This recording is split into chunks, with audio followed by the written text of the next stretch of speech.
Bonjour, papa.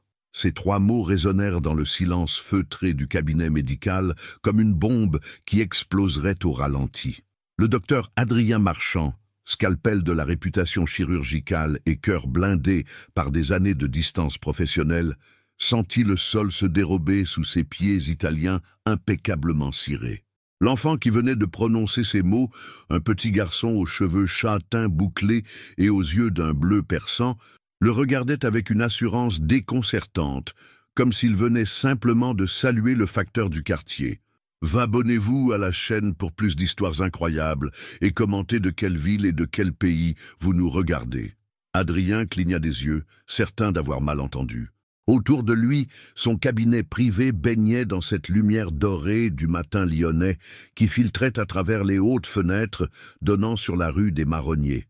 Ses diplômes encadrés, ses instruments médicaux rangés avec une précision militaire, l'odeur familière du désinfectant mélangé à son eau de Cologne, tout semblait soudain irréel. « Qu'est-ce que tu as dit, petit ?» demanda-t-il d'une voix plus rauque qu'il ne l'aurait souhaité.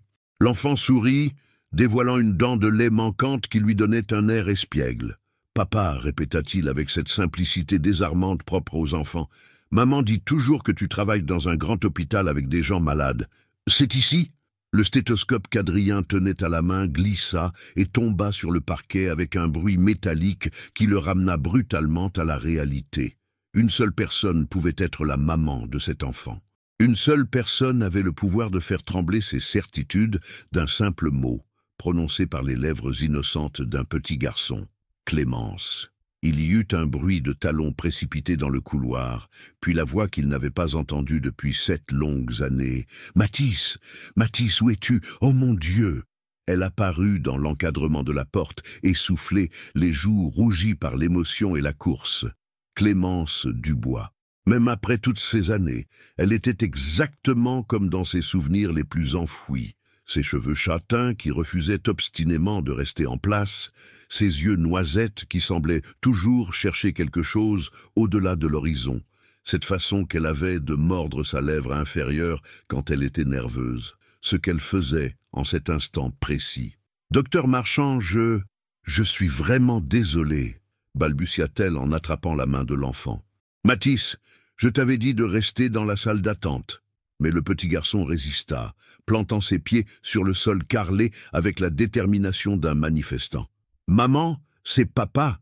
Tu m'avais dit qu'il soignait les gens. » Le silence qui suivit fut si dense qu'Adrien eut l'impression qu'il pourrait le découper au bistouri. Clémence était devenue pâle comme les murs de son cabinet, et lui se contentait de fixer alternativement la femme et l'enfant, cherchant désespérément une explication rationnelle à cette situation surréaliste. « Mathis, » murmura Clémence d'une voix étranglée, « ce monsieur n'est pas... »« Quel âge as-tu, bonhomme ?» l'interrompit Adrien, surpris par sa propre question. L'enfant leva fièrement 5 petits doigts. « 5 ans. Et toi, papa, tu as quel âge ?» Adrien calcula rapidement. 5 ans et quelques mois. Cela correspondait exactement à cette période, 7 ans plus tôt, quand lui et Clémence avaient vécu cette histoire brève mais intense à l'hôpital public de la Croix-Rousse. Cette période où il effectuait des gardes bénévoles par idéalisme de jeune médecin, avant que sa famille ne l'oriente vers la médecine privée et lucrative. Cette période où Clémence était stagiaire administrative, brillante étudiante en pause forcée de ses études d'infirmière pour des raisons financières.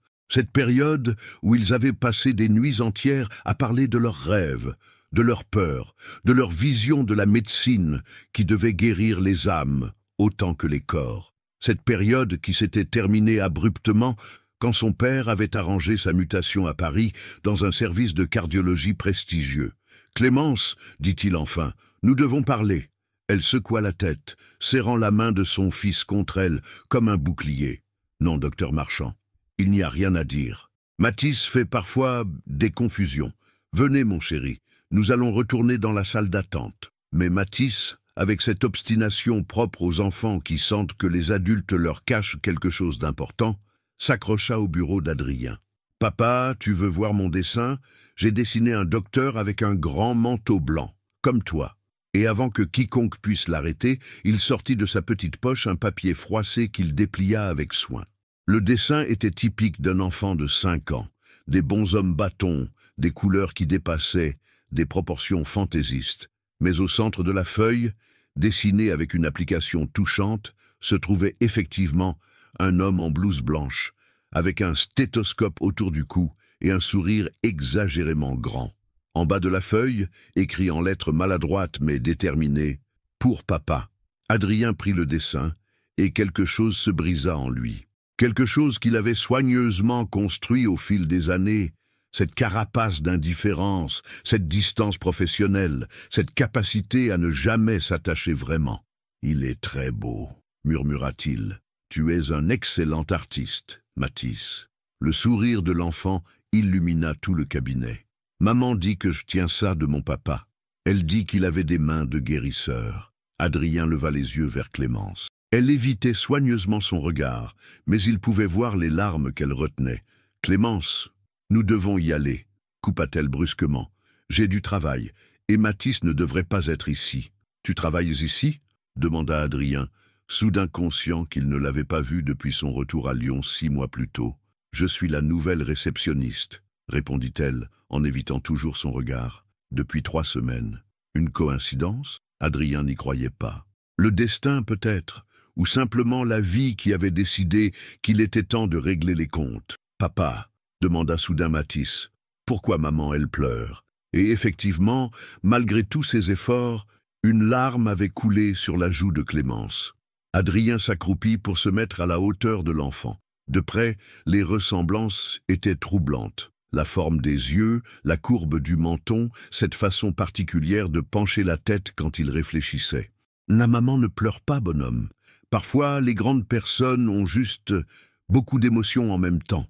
Comme quand j'ai été content et triste en même temps quand mamie est partie au ciel. » Adrien sentit sa gorge se serrer. Cet enfant avait une maturité émotionnelle surprenante pour son âge. Exactement comme ça, Matisse. « Docteur Marchand » intervint Clémence d'une voix plus ferme. « Votre premier patient arrive dans 10 minutes. Nous ne devons pas vous déranger davantage. » Elle avait raison, bien sûr. Monsieur Fontaine, 65 ans, suivi pour arythmie cardiaque, était toujours ponctuel. La vie devait reprendre son cours normal. Mais alors que Clémence entraînait Matisse vers la sortie, l'enfant se retourna une dernière fois. « Au revoir, papa. À ce soir. » La porte se referma sur eux, laissant Adrien seul avec le dessin froissé dans ses mains et 1000 questions qui se bousculaient dans sa tête. « À ce soir » qu'est-ce que cela voulait dire? Il se dirigea vers la fenêtre et regarda Clémence et Matisse traverser la cour intérieure de la clinique. L'enfant sautillait à côté de sa mère, visiblement ravi de sa rencontre, tandis qu'elle semblait porter le poids du monde sur ses épaules. 7 ans. 7 années où il avait construit sa réputation, accumulé les succès professionnels, multiplié les relations mondaines superficielles. 7 années où il n'avait jamais réussi à oublier complètement cette période magique avec Clémence, même s'il s'était convaincu qu'elle appartenait au passé. Et maintenant, ce petit garçon aux yeux bleus qui l'appelait papa, avec une confiance absolue. Son téléphone sonna, le ramenant brutalement à la réalité. Monsieur Fontaine était arrivé. Mais tandis qu'il enfilait sa blouse blanche et se préparait à reprendre son rôle de cardiologue réputé, Adrien ne pouvait s'empêcher de penser qu'après ce matin, plus rien ne serait jamais comme avant. Le dessin de Matisse trônait désormais sur son bureau, à côté de sa photo avec le ministre de la Santé et de ses récompenses professionnelles. Étrangement, c'était le seul objet dans ce cabinet qui semblait vraiment vivant. La consultation avec M. Fontaine fut un désastre professionnel. Pour la première fois en 15 ans de carrière, Adrien Marchand, le cardiologue qui opérait à cœur ouvert avec la précision d'un horloger suisse, avait l'esprit ailleurs. Ses mains tremblaient imperceptiblement en manipulant le stéthoscope, et il dut s'y reprendre à 3 fois pour prendre la tension artérielle de son patient. « Docteur, vous allez bien ?» demanda M. Fontaine, inquiet de voir son médecin si troublé. « Parfaitement, » mentit Adrien. « Simple fatigue. Comment vous sentez-vous depuis notre dernière consultation ?» Mais ses pensées dérivaient constamment vers ce petit visage confiant, ces yeux bleus qui lui ressemblaient tant, cette voix cristalline qui avait prononcé « papa » avec une évidence désarmante. Après le départ de M. Fontaine, Adrien s'effondra dans son fauteuil de cuir italien et ferma les yeux. Les souvenirs qu'il avait soigneusement enfouis remontaient à la surface comme des bulles d'air dans l'eau profonde. Septembre 2018. L'hôpital de la Croix-Rousse, service des urgences. Il revoyait Clémence à 22 ans, ses cheveux attachés en queue de cheval désordonnée, courant entre les dossiers et les patients avec une énergie communicative. Elle travaillait le jour comme assistante administrative et étudiait le soir pour devenir infirmière. Lui, jeune cardiologue idéaliste de 31 ans, venait d'obtenir son poste à l'hôpital privé Saint-Joseph, mais continuait ses gardes bénévoles par conviction. Leurs regards s'étaient croisés un soir de garde particulièrement difficile. Une urgence cardiaque, un homme d'une 50aine d'années, probablement victime d'un infarctus. Tandis qu'Adrien luttait pour stabiliser le patient, Clémence avait pris l'initiative de contacter la famille, de rassurer l'épouse hystérique, d'organiser le transfert vers le service de cardiologie. « Merci », lui avait-il dit plus tard, dans le couloir silencieux de l'hôpital. « Sans vous, j'aurais perdu un temps précieux. »« C'est normal », avait-elle répondu avec ce sourire qui illuminait son visage fatigué. « Nous sommes une équipe, non ? » Une équipe. Comme ce mot avait pris de l'importance au fil des semaines suivantes. Ils avaient commencé par partager des cafés tièdes de la machine du couloir, puis des sandwichs rapides entre deux urgences. Clémence lui parlait de ses rêves. Devenir infirmière spécialisée en pédiatrie, ouvrir un jour une consultation gratuite pour les enfants défavorisés. Lui confiait ses doutes sur la médecine privée, sa culpabilité de soigner principalement des patients fortunés alors que les urgences publiques débordaient. « Tu as une âme de missionnaire », lui avait-elle dit un soir de novembre, tandis qu'il regardait la ville scintiller depuis la terrasse de l'hôpital. C'est rare chez les cardiologues. Et toi, tu as un cœur immense. C'est rare chez tout le monde. Ils s'étaient embrassés cette nuit-là, sous la pluie fine de Lyon, avec la ville entière comme témoin. Les 3 mois qui avaient suivi furent les plus intenses de la vie d'Adrien. Clémence était comme un rayon de soleil dans son existence trop ordonnée. Elle l'entraînait dans des petits restaurants du vieux Lyon, lui faisait découvrir des concerts dans des caves obscures, lui apprenait à regarder vraiment les gens plutôt que de les voir seulement comme des pathologies à traiter. « Tu sais ce qui me plaît chez toi ?» lui avait-elle dit un dimanche matin blotti contre lui dans son petit appartement de la rue de la République. « Tu soignes les cœurs brisés. Moi, j'aimerais soigner les âmes blessées. Ensemble, on pourrait faire de belles choses. Ensemble. » Un mot qui avait fait peur à Adrien, habitué à la solitude contrôlée. Et puis, février était arrivé comme un coup de massue. Son père, le professeur Henri Marchand, patriarche respecté de la cardiologie lyonnaise, avait débarqué dans son bureau avec une proposition irrésistible. Un poste de chef de service dans une clinique prestigieuse de Paris, une augmentation substantielle, l'opportunité de se spécialiser dans la chirurgie cardiaque de pointe. C'est une chance unique, Adrien. À ton âge, obtenir ce poste, le docteur Beaumont te recommande personnellement. Tu ne peux pas refuser. Et si je ne veux pas partir? Son père avait eu ce sourire condescendant qu'Adrien connaissait si bien.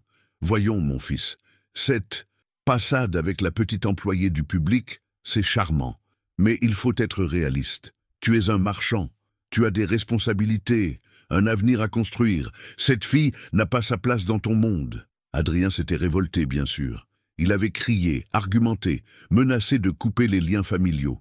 Mais son père était un fin stratège. « Si tu refuses, j'annule ton poste à Saint-Joseph. Tu sais très bien que c'est moi qui ai recommandé ta candidature. Et sans expérience significative en privé, bonne chance pour trouver autre chose que des remplacements en campagne. » Le chantage était grossier, mais efficace. Adrien s'était retrouvé pris au piège entre son amour naissant pour Clémence et son ambition professionnelle soigneusement construite depuis l'enfance. Il avait choisi la lâcheté. Un soir de février, dans le café où ils avaient l'habitude de se retrouver, il avait annoncé à Clémence qu'il partait pour Paris. « C'est temporaire », avait-il menti. Quelques mois, peut-être un an.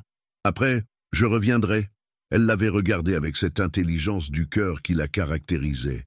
Non, Adrien, tu ne reviendras pas. Et tu sais pourquoi? Parce que tu as peur. Peur de ce que nous pourrions devenir ensemble. Peur de décevoir ta famille.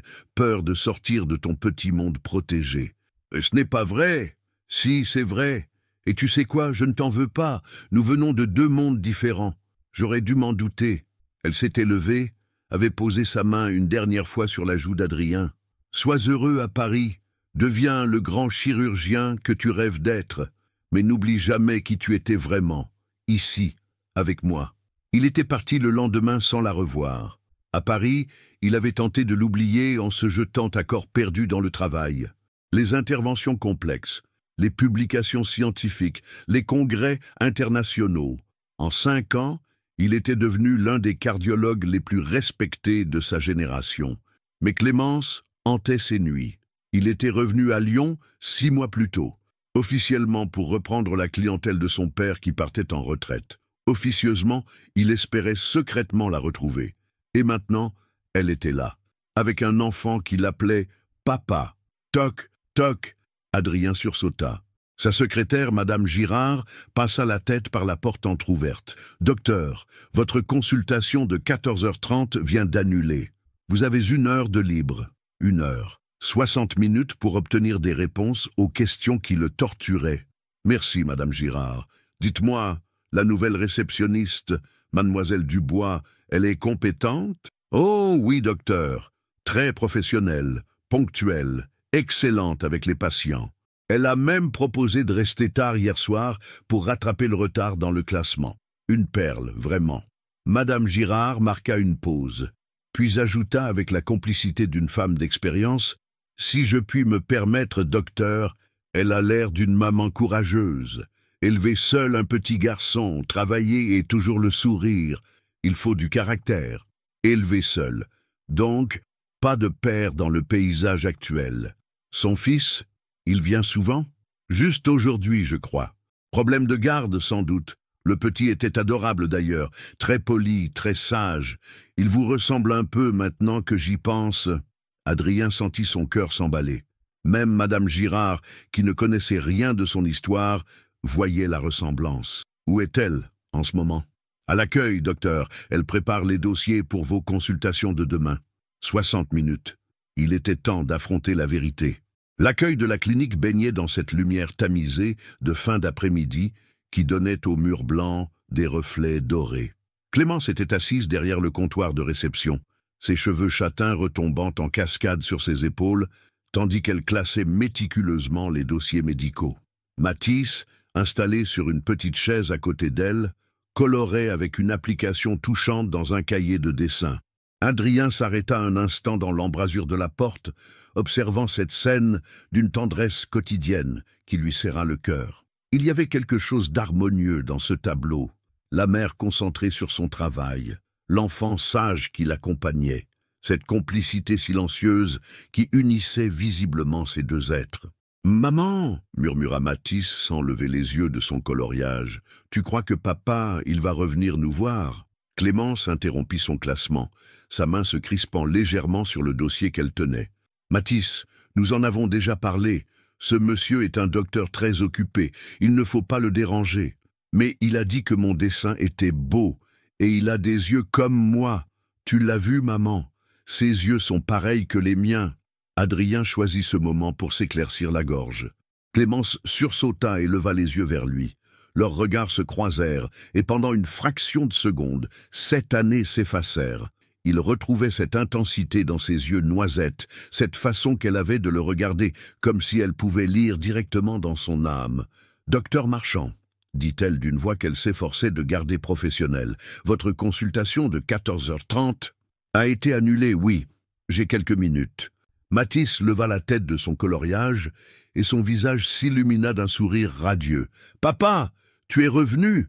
Regarde, j'ai colorié un hôpital avec plein de docteurs dedans. » Il brandissait fièrement son dessin, une construction fantaisiste aux couleurs vives, où des bonshommes bâtons en blouse blanche soignaient d'autres bonshommes bâtons allongés sur ce qui ressemblait vaguement à des lits. C'est magnifique, Mathis, dit Adrien en s'approchant. Tu as beaucoup de talent. Mathis, intervint fermement Clémence, prends tes affaires, nous rentrons à la maison. Mais maman, maintenant. Il y avait une tension palpable dans sa voix, une urgence qui n'échappa pas à Adrien. Elle avait peur. Peur de quoi? De lui? De cette situation? Des questions qu'il pourrait poser? Clémence, dit-il doucement, nous devons parler. Il n'y a rien à dire, docteur Marchand. Si, il y a beaucoup à dire, et tu le sais très bien. Elle se leva brusquement, rassemblant les affaires de Mathis avec des gestes saccadés. Mathis est fatigué, et moi aussi, cette journée a été éprouvante. Maman, je suis pas fatigué, protesta le petit garçon. Je veux rester avec papa. Il n'est pas ton papa, explosa Clémence, puis elle se figea, horrifiée par sa propre violence. Le silence qui suivit fut assourdissant. Mathis la regardait avec de grands yeux blessés, ne comprenant pas pourquoi sa maman criait. Adrien sentit quelque chose se briser dans sa poitrine. « Si, maman, murmura l'enfant d'une petite voix, c'est papa, je le sais. » Clémence s'agenouilla devant son fils, les larmes aux yeux. « Mon cœur, pardonne-moi. Maman n'aurait pas dû crier, mais tu dois comprendre que c'est compliqué. » Pourquoi c'est compliqué? La question, posée avec cette sincérité enfantine qui va droit au but, résonna dans l'accueil silencieux. Pourquoi, en effet? Parce qu'Adrien était parti? Parce qu'elle n'avait jamais eu le courage de lui dire qu'elle était enceinte? Parce qu'elle avait préféré élever seule son fils plutôt que de risquer un rejet? « Clémence, dit Adrien d'une voix douce, Mathis a le droit de savoir. »« Savoir quoi ?» demanda-t-elle en se relevant soudain sur la défensive. « La vérité. » « Quelle vérité? Que tu es parti à Paris sans un regard en arrière? Que tu as choisi ta carrière plutôt que nous? Que pendant 5 ans tu n'as jamais donné de nouvelles? » Sa voix tremblait de colère contenue, de douleur trop longtemps enfouie. Que quand j'ai découvert que j'étais enceinte, tu étais déjà loin, dans ton nouveau monde, avec tes nouveaux projets? Que j'ai préféré élever mon fils dans l'amour plutôt que dans l'amertume d'un père absent? Chaque mot était un coup de poignard. Adrien encaissa, sachant qu'il méritait chaque reproche. « Tu étais enceinte, murmura-t-il. Et tu ne me l'as pas dit. À quoi bon? Tu avais fait ton choix. Mais c'était aussi mon enfant. »« Non !» cria-t-elle. « C'était mon enfant. Mon enfant que j'ai porté seul, accouché seul, nourri seul, élevé seul. Tu n'étais qu'un géniteur. Maman, pourquoi tu pleures? » La petite voix de Mathis les ramena brutalement à la réalité. L'enfant les regardait tour à tour, ses grands yeux bleus remplis d'incompréhension et d'inquiétude. Clémence s'essuya rapidement les yeux. « Maman ne pleure pas, mon cœur, elle est juste fatiguée. Comme quand mamie est partie au ciel et que tu étais fatigué tout le temps. » Adrien sentit sa gorge se serrer. Cet enfant avait déjà connu la perte, le chagrin. Et maintenant, par leur faute, il assistait à une scène qui devait le terrifier. Il s'accroupit devant Mathis, se mettant à sa hauteur. « Écoute-moi, bonhomme. Parfois, les grandes personnes disent des choses qu'elles ne pensent pas vraiment, parce qu'elles ont peur ou qu'elles sont tristes. Ta maman et moi, nous avons besoin de parler, calmement, pour résoudre certaines choses. Mais toi, tu n'as rien fait de mal. D'accord ?» Mathis hocha la tête, mais ses lèvres tremblaient légèrement. « Papa, tu vas repartir ?» La question toucha Adrien en plein cœur. Comment répondre à un enfant de 5 ans? Comment lui expliquer que la vie des adultes était parfois si compliquée qu'elle brisait les plus beaux rêves? Je ne sais pas, Mathis, mais je te promets que si je pars, ce ne sera pas parce que tu as fait quelque chose de mal. Et si je reste, ce sera parce que tu es un petit garçon merveilleux qui mérite toute la vérité. Clémence le regardait, surprise par sa réponse. Elle s'attendait sans doute à ce qu'il fuit encore, comme 7 ans plus tôt. « Clémence, reprit-il en se relevant, nous ne pouvons pas continuer comme ça, pas devant lui. Il mérite mieux, nous lui devons au moins ça. » Elle le fixa longuement, et il lut dans ses yeux un mélange de colère, de peur, et peut-être un reste de cet amour qu'ils avaient partagé autrefois. « D'accord, dit-elle finalement, mais pas ici, et pas maintenant. » « Où et quand? » « Ce soir, après que Mathis soit couché. Café de la place Bellecour, 21 heures. Adrien hocha la tête. C'était un début. « Maman, demanda Mathis en tirant sur la manche de sa mère, on peut emmener papa manger des crêpes ?» Malgré la tension, Clémence ne put s'empêcher de sourire. « Pas ce soir, mon cœur, mais peut-être une autre fois. Promis ?» Elle regarda Adrien puis son fils. « Nous verrons, Mathis, nous verrons. » Le café de la place Bellecour était presque désert à 21h. Quelques couples attardés sirotaient leur dernier verre en terrasse, profitant de la douceur de cette soirée lyonnaise de printemps. Adrien était arrivé en avance, installé à une table d'angle d'où il pouvait observer l'entrée. Il avait commandé un café qu'il n'avait pas touché, ses mains jointes sur la table, le regard perdu dans le va-et-vient paisible de la place. Il l'aperçut avant qu'elle ne le voie. Clémence marchait d'un pas hésitant, s'arrêtant parfois comme si elle était tentée de faire demi-tour. Elle avait troqué sa tenue de travail contre un jean et un pull en cachemire bleu qui faisait ressortir ses yeux. Ses cheveux flottaient librement sur ses épaules, et Adrien fut frappé par sa beauté naturelle, cette grâce qu'elle avait toujours eue et qui semblait s'être affinée avec la maternité.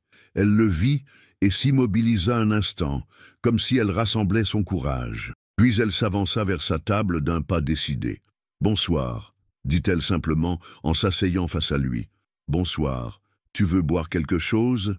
Un thé, s'il te plaît. » Adrien fit signe au serveur. Le silence s'installa entre eux, pesant comme un orage qui tarde à éclater. Ils s'observaient mutuellement, cherchant dans le visage de l'autre les traces des années écoulées. « Tu as bonne mine », dit finalement Adrien. « La maternité te va bien. » Clémence eut un sourire amer. « Ne commence pas par la politesse, Adrien. Nous n'en sommes plus là. » Il hocha la tête, reconnaissant son erreur. « Tu as raison, alors allons droit au but. Mathis est mon fils ? » « Oui. » Le mot tomba entre eux comme une pierre dans un puits. Simple, définitif, irréfutable. « Pourquoi ne me l'as-tu pas dit ?» Clémence but une gorgée de thé, prenant le temps de formuler sa réponse. « Parce que quand j'ai découvert que j'étais enceinte, tu étais déjà parti depuis 3 semaines. J'avais disparu de ma vie sans même un au revoir décent. Tu te souviens de notre dernière conversation, Adrien ?» Il se souvenait, malheureusement. Ce soir de février, où il lui avait annoncé son départ avec la maladresse d'un adolescent pris en faute. « J'ai essayé de t'expliquer. Tu as essayé de me mentir, corrigea-t-elle, en me racontant que c'était temporaire, que tu reviendrais.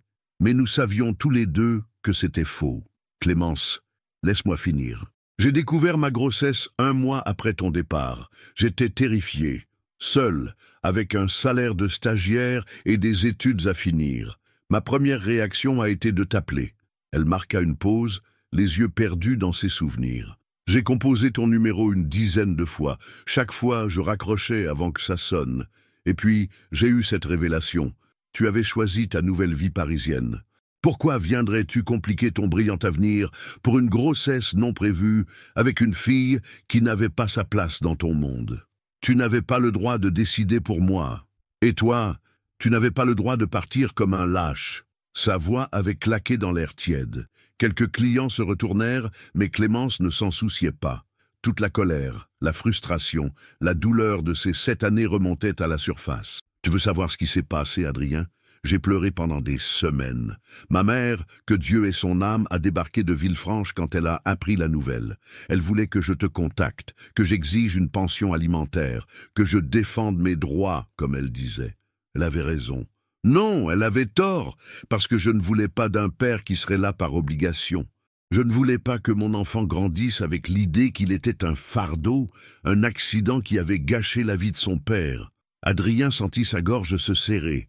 Comment lui expliquer qu'elle se trompait, qu'il aurait peut-être fait le bon choix s'il avait su? « Alors j'ai pris ma décision, » continua Clémence. « J'ai abandonné mes études pour travailler à temps plein. J'ai élevé Mathis avec l'aide de ma mère jusqu'à sa mort l'année dernière. Et je ne regrette rien, Adrien. Rien. Parce que mon fils a grandi dans l'amour, pas dans l'amertume. Mais il a grandi sans père. Il a grandi sans père absent. Nuance. » Le silence retomba entre eux. Adrien digérait cette version des faits qu'il n'avait jamais envisagée. Dans son esprit, Clémence avait simplement tourné la page, peut-être rencontré quelqu'un d'autre. Il n'avait jamais imaginé qu'elle portait son enfant. « Et maintenant ?» demanda-t-il. « Maintenant que je suis là, que je sais, maintenant c'est compliqué. Pourquoi? Parce que Mathis t'a reconnu instantanément, parce qu'il t'appelle papa avec une confiance qui me terrasse, parce que toi, le grand cardiologue réputé, tu as regardé mon fils comme si tu le voyais vraiment. Je le vois, Clémence, et quand je le regarde, j'ai l'impression de me regarder au même âge. Cette curiosité, cette façon de pencher la tête quand il réfléchit, ce sont tes gestes, oui. Tu lui as parlé de moi?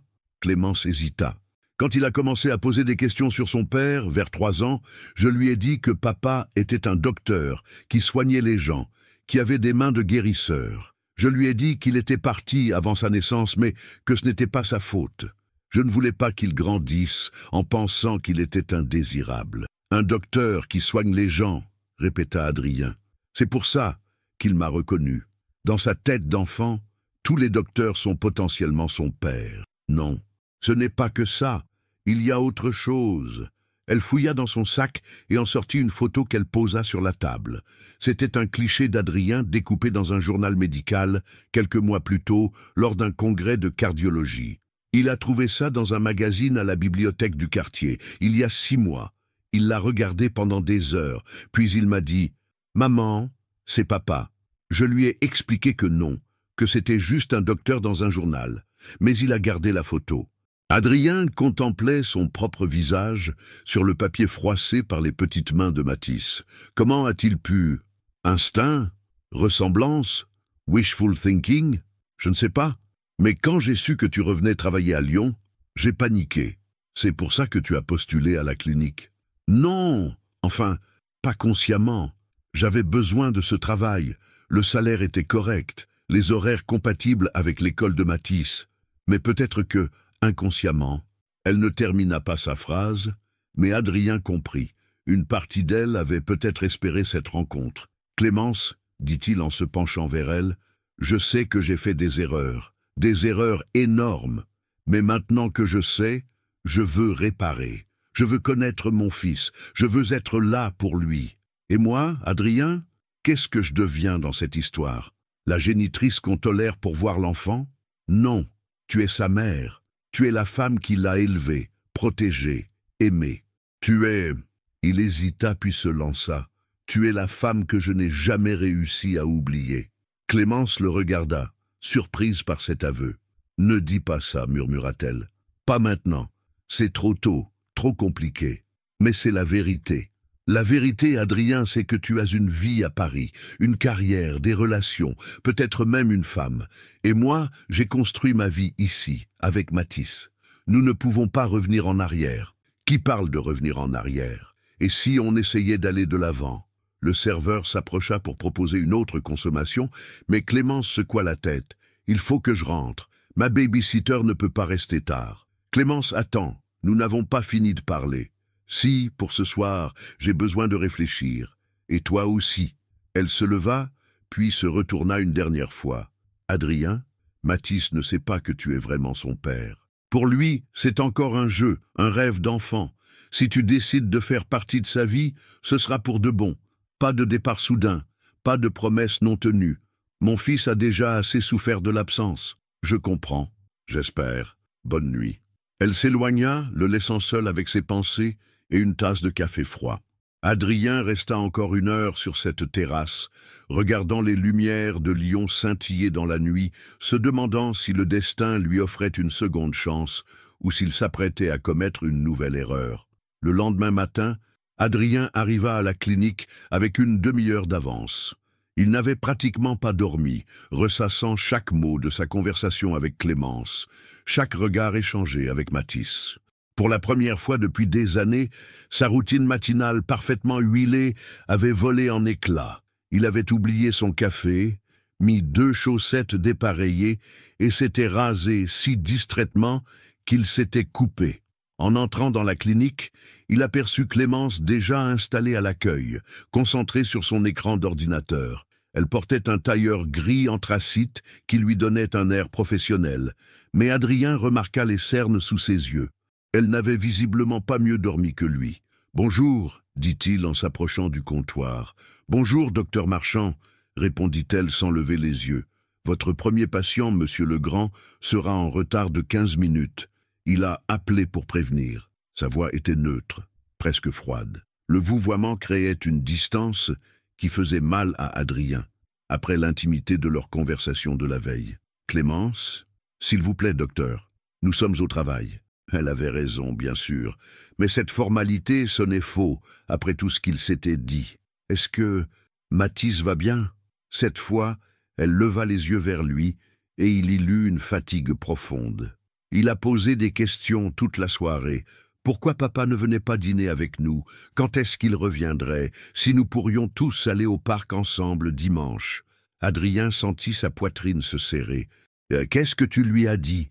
Que les grandes personnes avaient besoin de temps pour s'expliquer, qu'il était patient et sage. Et ça lui a suffi, pour le moment. Mais Mathis est intelligent, docteur Marchand.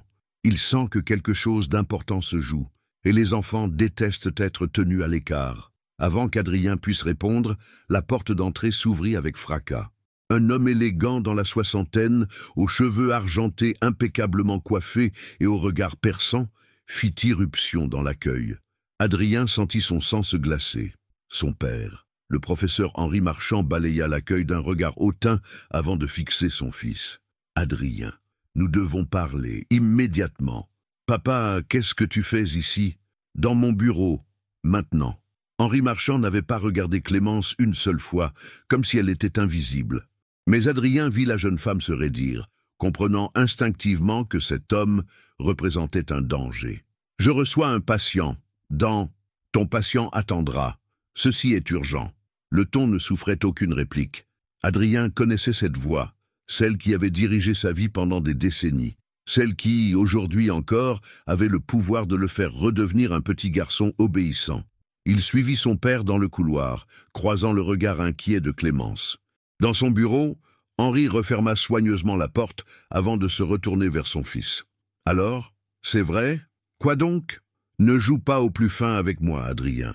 Marguerite Girard m'a appelé hier soir. Elle s'inquiétait de te voir troublé par cette employée et son enfant, un enfant qui, selon elle, te ressemble étrangement. » Adrien ferma les yeux.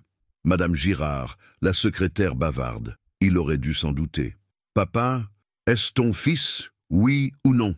La question claqua dans l'air. Henri Marchand était debout derrière le bureau d'Adrien, dans une posture de pouvoir qui ne devait rien au hasard. « Oui, » murmura Adrien, « c'est mon fils. » Le silence qui suivit fut lourd de menaces. Henri contemplait son fils avec cette expression de déception mêlée de colère qu'Adrien connaissait si bien. Cette fille, cette Clémence Dubois, c'est bien la petite stagiaire de la Croix-Rousse, celle avec qui tu avais cette aventure. Ce n'était pas une aventure. Appelle ça comme tu veux. Elle t'a tendu un piège, c'est évident. Une grossesse opportune pour mettre le grappin sur l'héritier Marchand. Tu te trompes, elle ne m'a rien dit. J'ai découvert l'existence de Mathis par hasard. Henri eut un rire sans joie. Par hasard? Voyons, Adrien.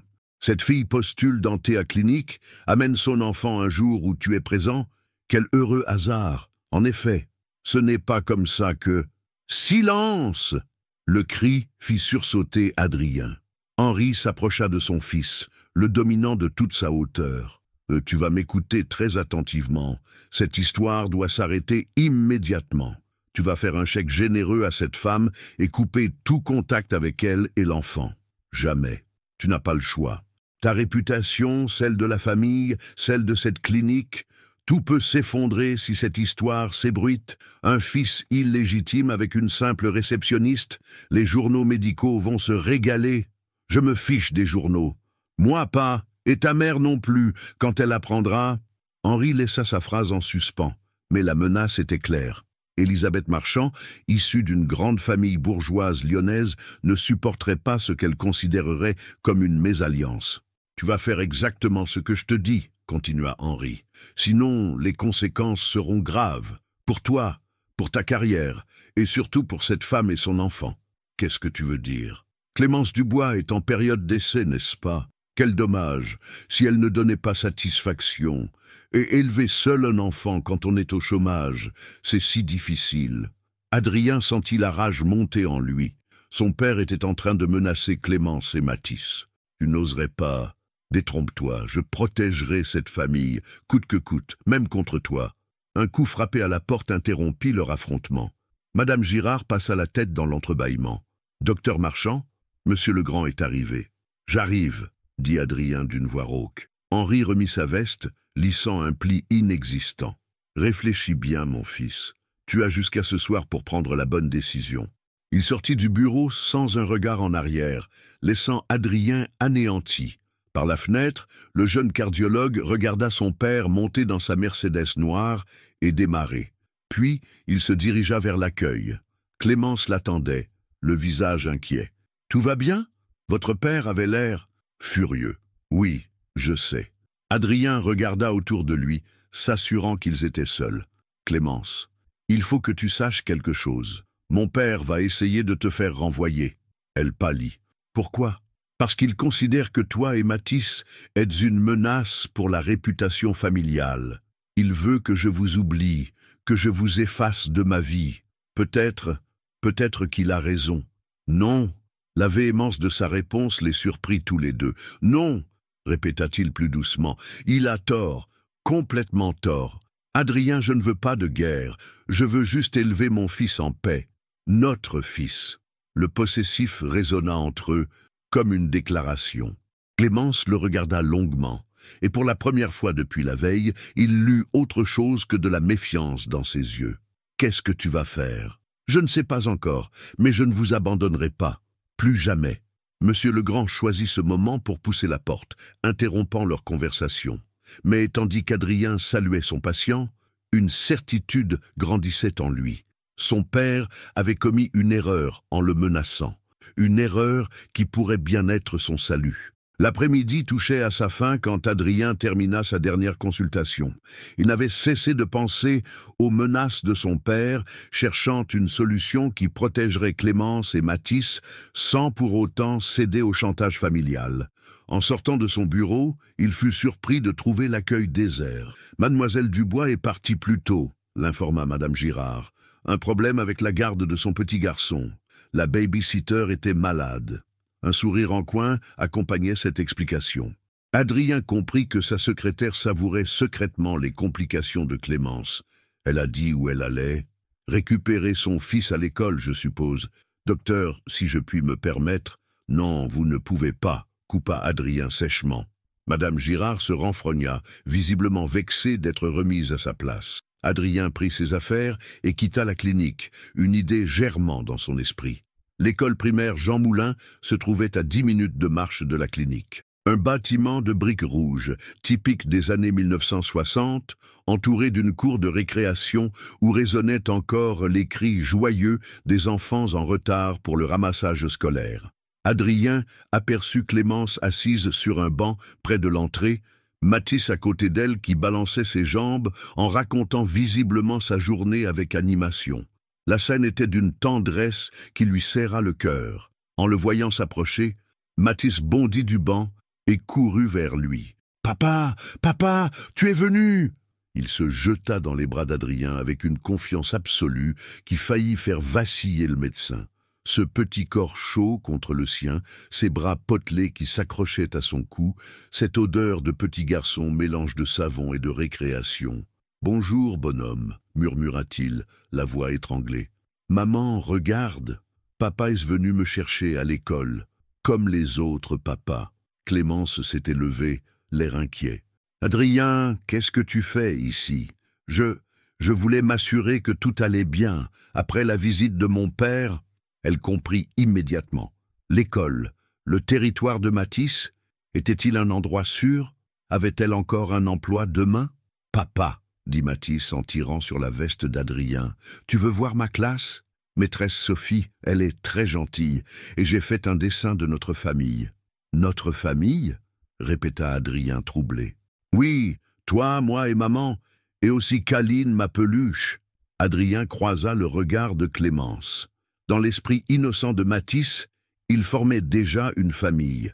Comment leur expliquer que le monde des adultes était plus compliqué? « Mathis, » intervint doucement Clémence, « il faut rentrer à la maison. Tu as des devoirs à faire. Mais maman, papa peut venir avec nous. Chérie, s'il te plaît, Juste pour voir mes dessins, et mes Legos, et mon livre sur les dinosaures. L'enfant passait d'un pied sur l'autre dans cette danse de l'impatience propre au petit garçon de 5 ans.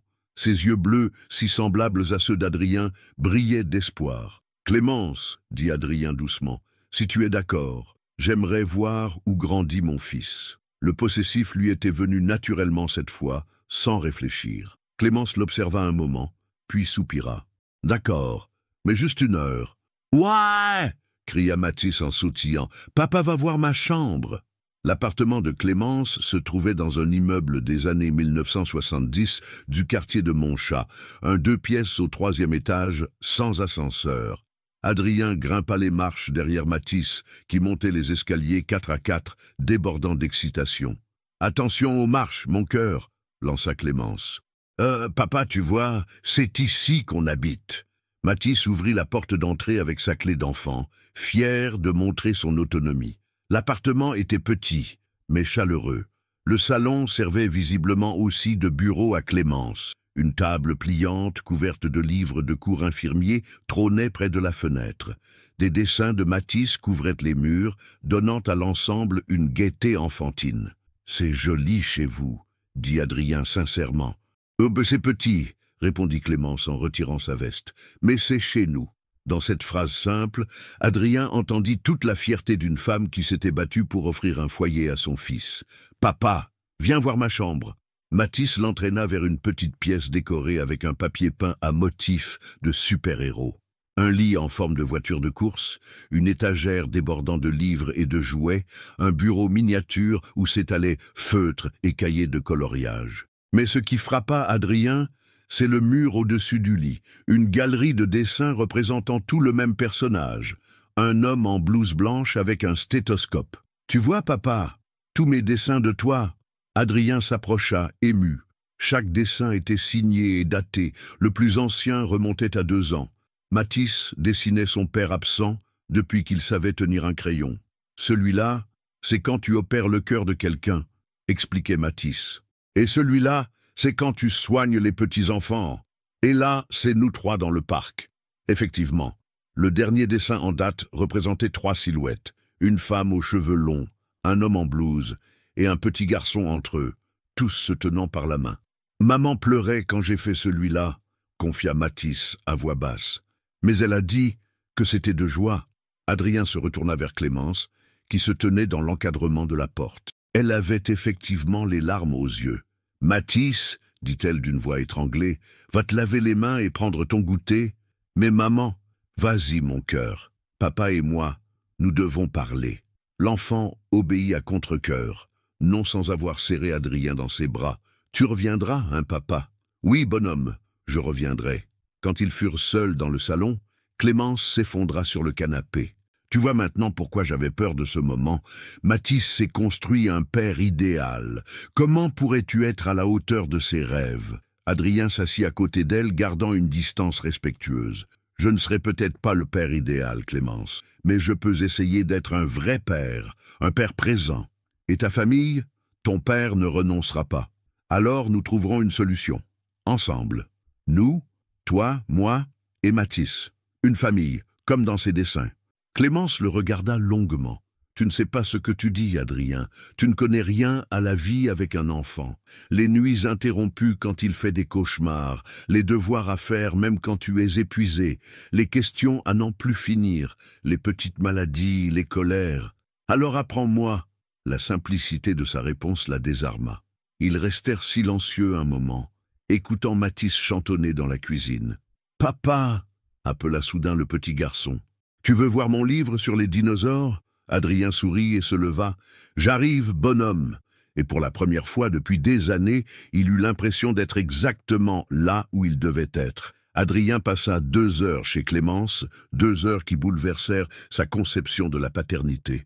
Mathis lui avait fait visiter ses trésors avec un enthousiasme débordant. Sa collection de petites voitures, ses livres préférés, son doudou usé qu'il appelait Caline et qu'il traînait partout depuis ses 2 ans. « Papa, tu sais jouer au Lego ?»« Un peu, » mentit Adrien qui n'avait jamais touché un Lego de sa vie. « Alors on va construire un hôpital, avec une ambulance et des docteurs. » Ils s'installèrent sur le tapis du salon, Mathis dirigeant les opérations avec le sérieux d'un architecte en chef. Adrien, habitué à la précision chirurgicale, se retrouvait étonnamment maladroit avec ses petites briques colorées. « Non, papa, pas comme ça. Il faut que les roues soient droites. » Clémence observait la scène depuis la cuisine où elle préparait le dîner, un sourire attendri aux lèvres. Voir cet homme élégant et respecté, accroupi sur le sol à suivre les instructions péremptoires d'un enfant de 5 ans, avait quelque chose de profondément touchant. « Papa, » dit soudain Mathis en abandonnant ses Legos, « pourquoi tu habites pas avec nous ?» La question tomba comme un couperet. Adrien regarda Clémence, cherchant une aide qui ne vint pas. Comment expliquer à un enfant la complexité des relations adultes? C'est compliqué, bonhomme. Les grandes personnes ont parfois besoin de temps pour s'organiser. Mais moi, je veux que tu habites ici. On pourrait dormir dans le même lit. Et le matin, tu pourrais me faire des crêpes. Maman, elle sait pas faire les crêpes comme j'aime. « Hey !» protesta Clémence depuis la cuisine. « Mes crêpes sont très bien. Elles sont trop épaisses. Jules, son papa, il fait des crêpes fines comme du papier. » Jules? Adrien sentit une pointe de jalousie inexplicable. Qui était ce Jules dont le fils donnait apparemment des leçons de paternité? « Jules, c'est le papa de ton copain ?» demanda-t-il avec une désinvolture feinte. « Oui, Jules. Il vient chercher Tom à l'école tous les vendredis. Et des fois, il emmène Tom et moi au parc. Il est super fort au balançoire. »« Mathis, » intervint Clémence, « viens mettre la table. Papa doit partir. »« Ah, non, pas encore. Il vient juste d'arriver. » Mathis s'accrocha au bras d'Adrien avec la détermination d'un petit singe. « Il peut pas rester dîner. S'il te plaît, maman. » Clémence hésita. D'un côté, elle voyait bien que ce moment était précieux pour Mathis. De l'autre, elle sentait qu'ils allaient trop vite, que cette intimité soudaine était dangereuse pour eux tous. Une autre fois, peut-être. Demain, nous verrons mon cœur. Adrien se leva, aidant Mathis à ranger les Legos. En vérité, il n'avait aucune envie de partir. Cette chaleur familiale, cette simplicité, ces rires d'enfant, tout cela lui rappelait à quel point sa propre existence était froide et vide. « Au revoir, bonhomme. Au revoir, papa. Tu reviendras demain ? Nous verrons avec maman. » Clémence l'accompagna jusqu'à la porte pendant que Mathis finissait de ranger ses jouets. « Merci, » dit-elle simplement. « Et de quoi ? D'avoir joué avec lui, d'avoir été présent. Il ne l'oubliera jamais. Et toi ?»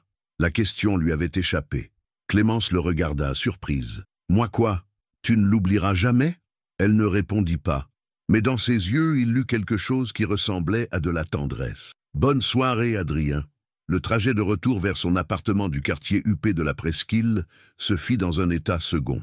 Adrien avait l'impression de redescendre sur terre après un voyage dans un monde parallèle. Ses pensées oscillaient entre l'euphorie d'avoir découvert son fils et l'angoisse des conséquences que cela aurait sur sa vie. En arrivant chez lui, il découvrit sa mère assise dans son salon.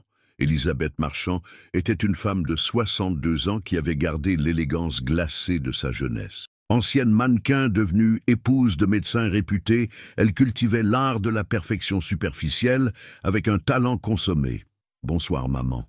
Comment es-tu entrée ? J'ai gardé le double de tes clés au cas où. Il faut qu'on parle, Adrien. » Elle était vêtue de ce tailleur Chanel qu'elle portait dans les grandes occasions ou les grandes catastrophes.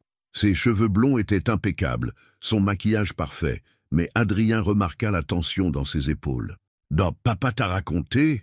Ton père m'a effectivement mis au courant de cette situation. » Elle prononça le mot « situation », comme s'il s'agissait d'une maladie contagieuse. « Ce n'est pas une situation, maman.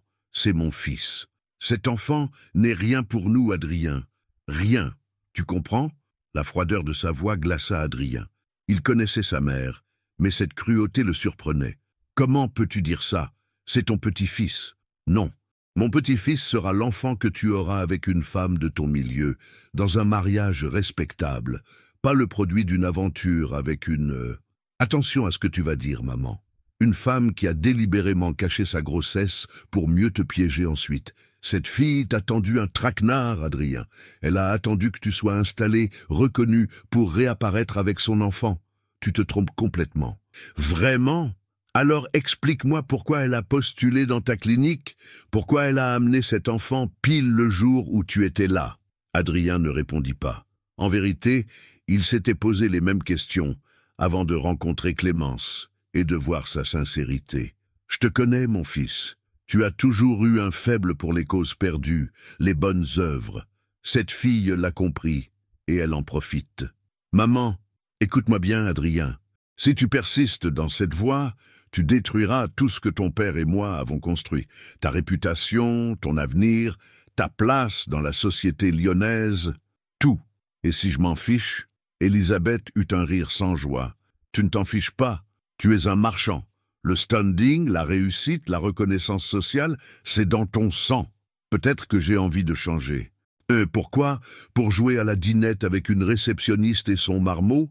Tu seras malheureux en 6 mois, Adrien, et eux aussi. » Sa mère se leva, lissant sa jupe avec des gestes mécaniques. « Ton père et moi partons demain pour notre maison de Cannes. Nous y resterons 1 semaine. Quand nous reviendrons, j'espère que tu auras retrouvé tes esprits. Et sinon, nous prendrons les mesures nécessaires pour protéger notre famille. » Elle se dirigea vers la porte, puis se retourna une dernière fois. « Au fait, cette Clémence Dubois, nous nous sommes renseignés. Sa mère est décédée d'un cancer l'année dernière. Très coûteux, un cancer. Elle a dû s'endetter. Ce genre de personne a souvent besoin d'argent, tu sais. » Sur cette dernière pique, elle sortit, laissant Adrien seul avec ses doutes. Dans son grand appartement silencieux, entouré de ses meubles de prix et de ses objets d'art, il repensa à la petite cuisine de Clémence, au rire de Mathis, à cette simplicité qui lui avait fait tant de bien. Pour la première fois de sa vie, il se demanda lequel de ces 2 mondes était le vrai. Les 3 jours suivants furent un cauchemar éveillé pour Clémence. Tout avait commencé le jeudi matin quand le directeur administratif de la clinique, M. Bertrand, l'avait convoqué dans son bureau. « Mademoiselle Dubois, j'ai reçu plusieurs plaintes concernant votre travail. » Clémence était restée interdite. « Plainte? Quelle plainte? » Elle arrivait toujours en avance, restait tard, si nécessaire, et tous les patients qu'elle avait croisés s'étaient montrés satisfaits de son accueil. « Des plaintes, monsieur? Pouvez-vous être plus précis ?» Monsieur Bertrand, un homme sec aux lunettes épaisses, avait consulté un dossier avec une fausse compassion. Négligence dans le classement des dossiers, erreur dans la prise de rendez-vous, attitude déplacée avec certains patients. Mais c'est faux, j'ai toujours été rigoureuse et polie. J'ai aussi cru comprendre que vous ameniez votre enfant sur votre lieu de travail.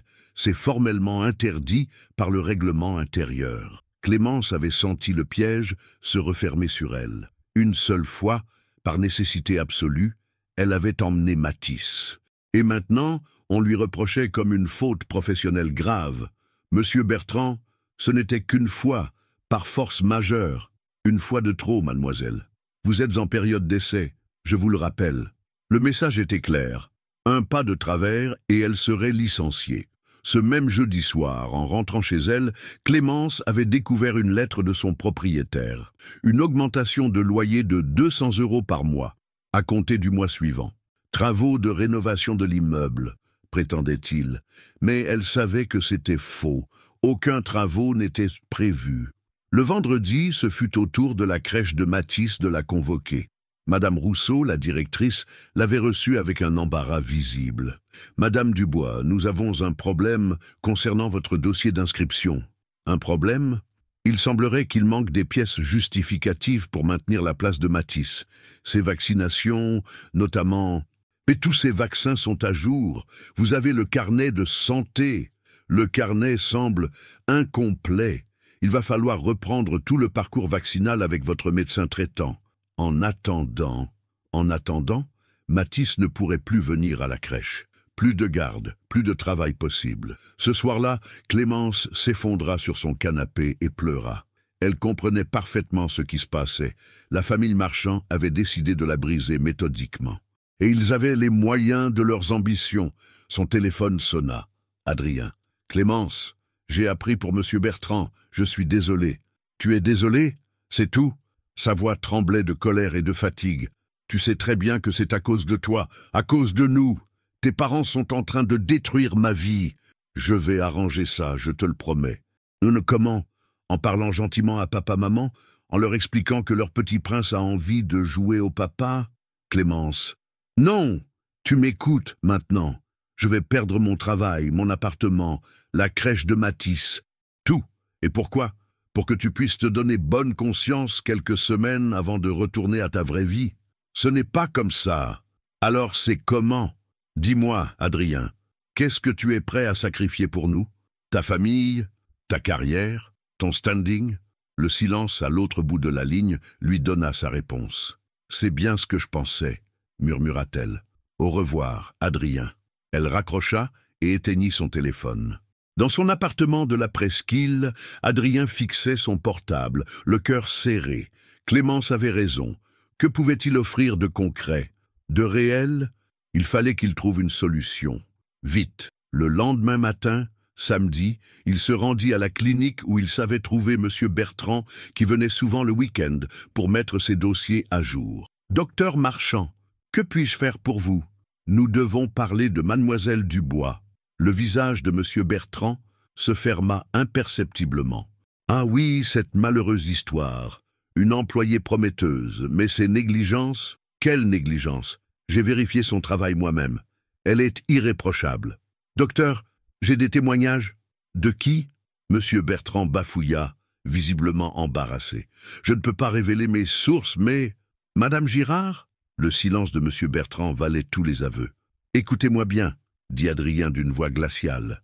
Mademoiselle Dubois est une excellente employée. Si elle est licenciée pour des motifs inventés, je démissionne de cette clinique, et je ne serai pas le seul. Le docteur Moreau et le docteur Blanchard partagent mon avis sur ses compétences. C'était un bluff. Il n'avait parlé à aucun de ses collègues. Mais M. Bertrand pâlit. Perdre 3 cardiologues réputés serait une catastrophe pour la clinique. Docteur, vous mettez dans une position difficile? Vous vous mettez vous-même dans une position difficile en cédant aux pressions extérieures. Adrien laissa cette phrase en suspens et sortit du bureau, laissant M. Bertrand méditer sur ses paroles. Mais il savait que ce n'était qu'un sursis. Ses parents trouveraient d'autres moyens de pression. L'après-midi même, il prit sa voiture et se rendit chez Clémence.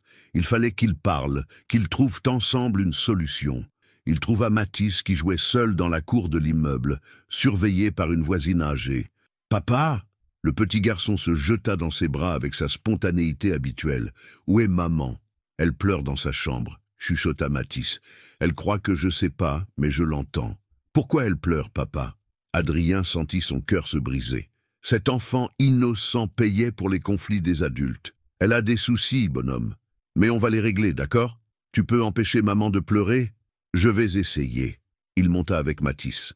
Clémence ouvrit la porte, les yeux rougis, visiblement surprise de le voir. « Qu'est-ce que tu fais là? Il faut qu'on parle, et pas devant Matisse. » Elle hésita, puis se tourna vers son fils. « Mon cœur, va jouer dans ta chambre. Papa et moi, nous devons discuter. » Quand ils furent seuls, Adrien prit les mains de Clémence dans les siennes. « Je vais tout quitter. »« Quoi? » ?»« La clinique, Lyon, ma famille s'il le faut. Nous partirons ailleurs, tous les 3. Je peux trouver du travail n'importe où. » Clémence le regarda, incrédule. « Tu es fou? Abandonner ta carrière, ta réputation, ta famille? Pour nous? Pour nous, oui.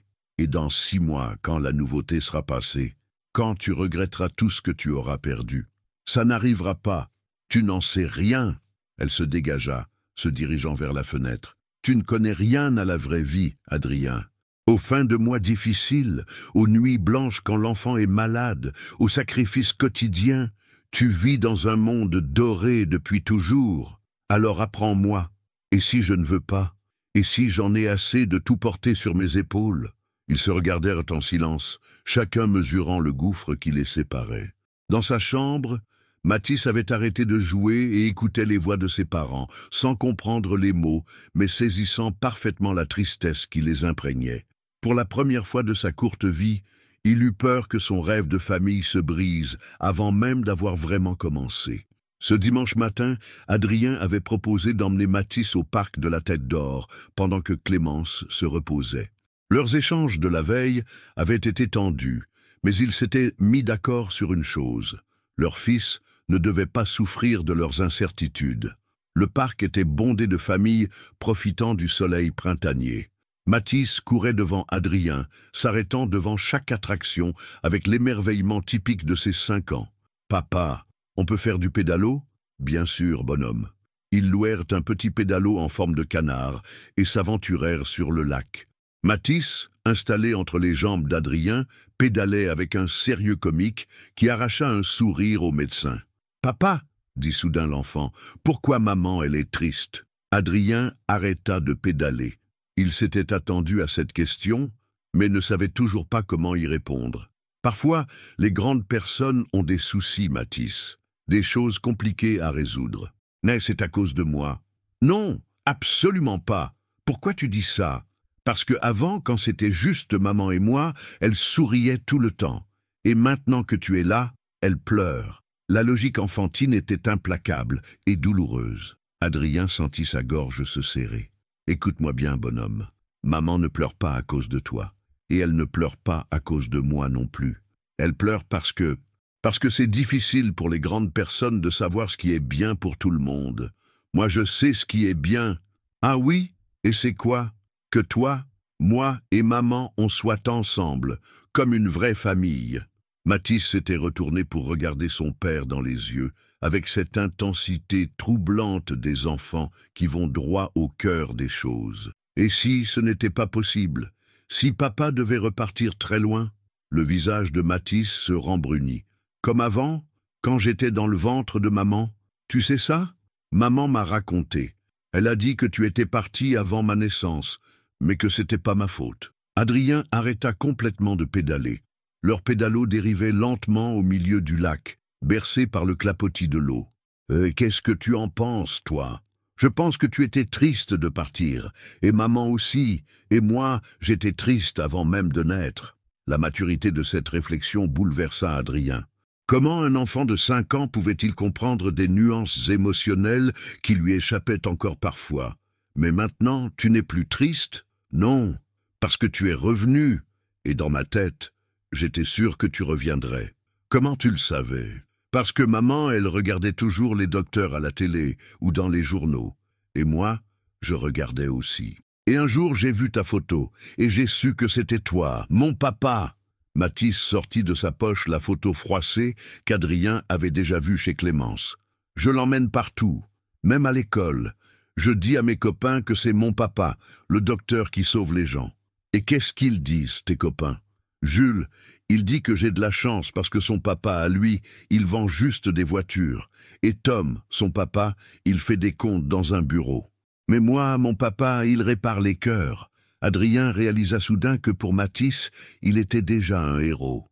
Pas le cardiologue réputé, pas l'héritier marchand, juste papa qui sauvait des vies. « Mathis, est-ce que tu serais très triste si papa et maman ne pouvaient pas vivre ensemble ?» L'enfant réfléchit gravement, puis hocha la tête. « Oui, mais si tu promets de venir me voir souvent, et si maman elle sourit à nouveau, alors ça va. Tu es très sage pour tes 5 ans, tu sais. » Maman dit que je tiens ça de mon papa. Ils rentrèrent au bord et continuèrent leur promenade. Mathis voulait voir les animaux du zoo miniature, donner du pain aux canards, faire de la balançoire. Adrien le suivait, observant chaque geste, chaque expression, s'imprégnant de cette paternité qu'il découvrait. « Papa, dit Mathis en s'arrêtant devant un petit manège, tu sais pourquoi j'ai tout de suite su que tu étais mon papa? Non, dis-moi, parce que tu as les mêmes yeux que moi. Et parce que quand tu me regardes, j'ai chaud dans le ventre comme quand maman me fait des câlins. » Cette fois, Adrien ne put retenir ses larmes. Il s'agenouilla devant son fils et le serra contre lui. « Je t'aime, Mathis, plus que tout au monde. »« Moi aussi, je t'aime, papa. » Ils restèrent ainsi enlacés au milieu de l'agitation du parc, père et fils réunis par un amour instantané et évident. « Papa? Oui? Si papy et mamie, ils t'aiment pas quand tu es avec nous, c'est qu'ils comprennent rien à l'amour. » Adrien regarda son fils, stupéfait par cette clairvoyance. « Comment tu sais ça pour papy et mamie? Maman, elle a dit au téléphone avec tante Sophie que tes parents, ils voulaient le pas de nous. Mais moi, je m'en fiche. J'ai toi, j'ai maman, j'ai Caline, et j'ai ma maîtresse qui est gentille. » La simplicité de cette logique enfantine remit les choses en perspective pour Adrien. Qu'est-ce qui comptait vraiment? L'approbation de parents manipulateurs ou l'amour sincère de cet enfant extraordinaire. En fin d'après-midi, ils revinrent chez Clémence. Elle les attendait avec un goûter préparé, et Adrien remarqua qu'elle semblait plus apaisée. « Alors, cette sortie? C'était génial. Papa, il sait faire du pédalo, et il m'a acheté une glace, et on a donné à manger au canard, et... » Mathis racontait sa journée avec un enthousiasme débordant. Clémence écoutait, souriante, et Adrien la voyait se détendre progressivement. « Et papa, il m'a dit qu'il m'aimait », conclut Mathis triomphalement.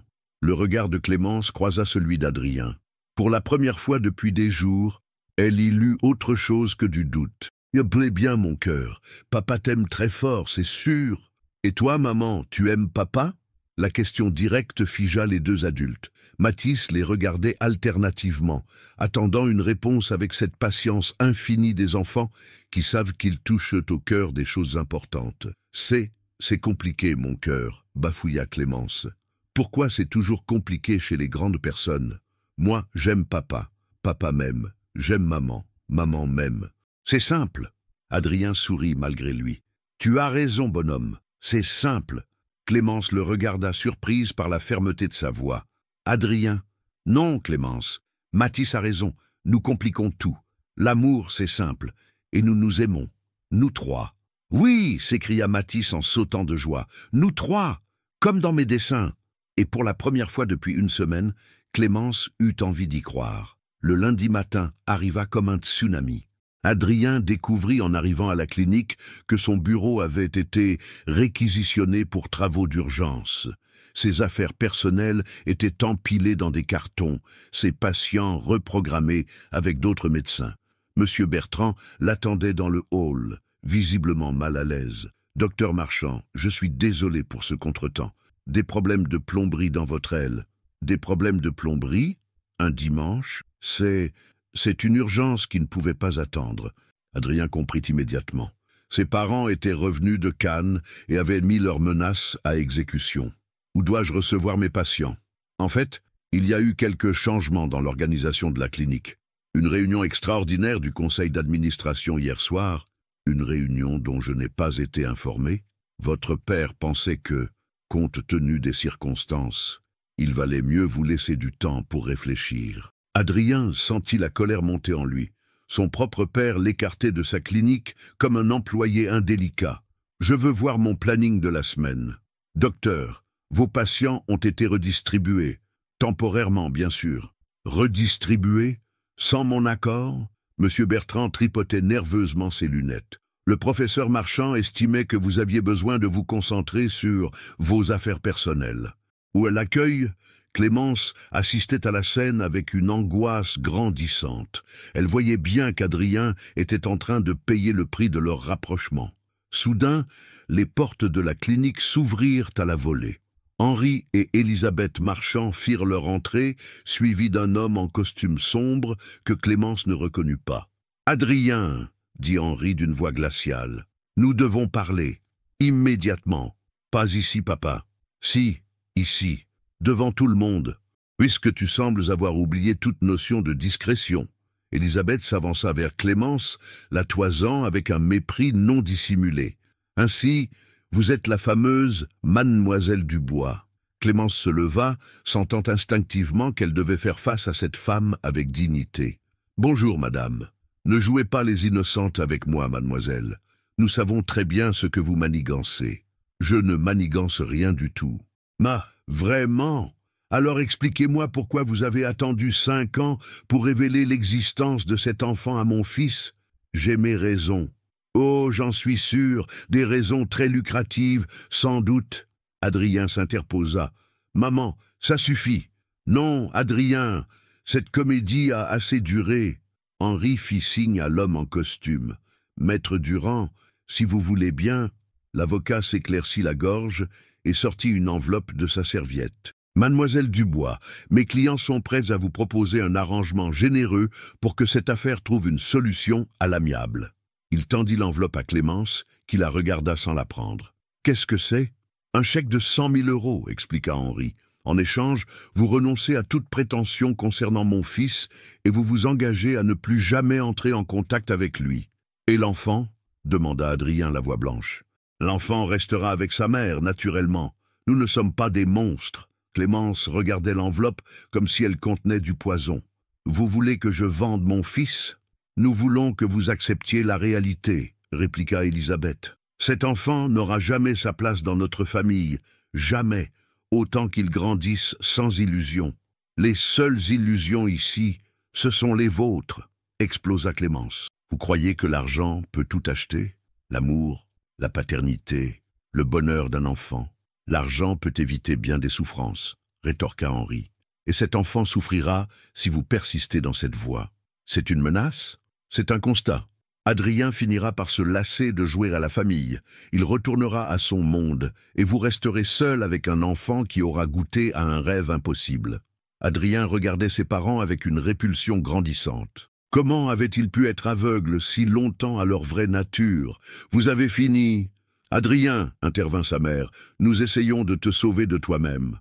Me sauver ou sauver votre réputation? Les deux. Cette fille va te détruire. Elle va... Stop! Le cri d'Adrien résonna dans le hall silencieux. Patient et personnel s'étaient arrêtés pour observer cette scène de famille qui tournait au règlement de compte. Vous voulez savoir la vérité? Clémence ne m'a jamais rien demandé. C'est moi qui suis venu la chercher. C'est moi qui ai découvert l'existence de mon fils. Et c'est moi qui ai décidé de les aimer. Tu es en train de commettre une erreur monumentale. La seule erreur que j'ai commise, c'est de vous écouter il y a 7 ans. De partir quand j'aurais dû rester, de choisir vos ambitions plutôt que mon cœur. Henri et Élisabeth échangèrent un regard. Leur fils leur échappait définitivement. Très bien, dit Henri d'une voix dure. Puisque tu choisis cette voie, tu n'es plus mon fils, plus mon associé, plus rien. Papa, les parts de la clinique que tu détiens, nous les rachèterons au prix du marché. Ton appartement de la presqu'île appartient à ta mère. Tes comptes bancaires seront gelés dès cet après-midi. Adrien encaissa ses coups sans broncher. Il s'y attendait. Et financièrement, tu es ruiné, continua Henri avec une satisfaction cruelle. Plus de clientèle privée, plus de réseau médical. Qui voudra d'un cardiologue blacklisté par les marchands? Papa, arrête, supplia Adrien. Tu veux jouer au prolétaire? Parfait, tu vas découvrir ce que c'est que la vraie vie. Sur ces mots, Henri tourna les talons. Élisabeth le suivit, mais se retourna une dernière fois vers Clémence. Vous avez détruit mon fils, mademoiselle. J'espère que vous en êtes fière. Quand ils furent sortis, un silence de mort régnait dans la clinique. Adrien regardait Clémence qui était livide. Je suis désolé, murmura-t-il. Je ne pensais pas qu'ils iraient si loin. Tu as tout perdu à cause de nous, chuchota-t-elle. Non, j'ai tout trouvé grâce à vous. Monsieur Bertrand s'approcha, embarrassé. Docteur Marchand, je suis dans l'obligation de vous demander de quitter les lieux. Adrien hocha la tête. Il ramassa l'un de ses cartons et se dirigea vers la sortie. Adrien! Il se retourna. Clémence le regardait, les larmes aux yeux. Qu'est-ce qu'on va faire maintenant? On va se battre, Clémence, ensemble. Mais en sortant de la clinique sous les regards curieux du personnel, Adrien se demandait s'il ne venait pas de commettre la plus belle erreur de sa vie ou le plus beau choix. Les 3 semaines qui suivirent furent les plus difficiles de la vie d'Adrien. Privé de ses revenus, exclu de son milieu social, il avait dû quitter son appartement luxueux pour s'installer dans un petit studio de Villeurbanne qu'il louait avec ses dernières économies.